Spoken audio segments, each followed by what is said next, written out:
L'auteur présumé de ce que l'on surnomme déjà le casse du siècle vivait ici, rue Louis Braille à Villeurbanne. Célibataire de 39 ans, sans enfant, il était jusqu'à aujourd'hui dans le quartier, surtout connu pour sa discrétion. Quelqu'un de très réservé, on le voyait très peu. Après son travail, il venait donc aider sa compagne au bar. Et puis c'est tout, je sais qu'il faisait beaucoup de sport, beaucoup de culturisme, pas du tout exubérant. Une impression partagée par ses collègues, convoyeurs de fonds, présents dans la société depuis une dizaine d'années.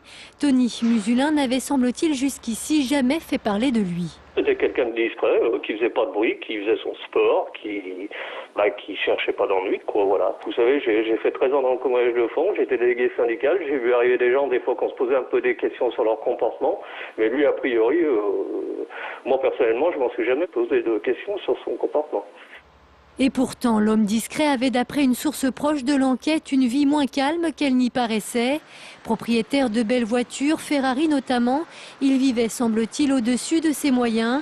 Une raison qui pourrait expliquer aujourd'hui son geste, un vol qu'il aurait préparé depuis plusieurs semaines.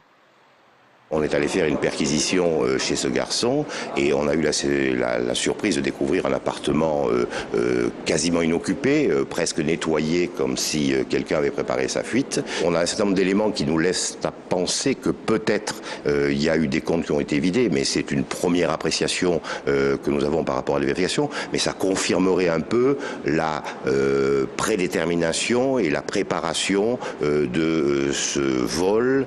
La photo de Tony Musulin a été ce matin diffusée aux frontières. En cas d'arrestation, il risque pour ce vol estimé à 11 millions d'euros une peine de 5 à 7 ans de prison.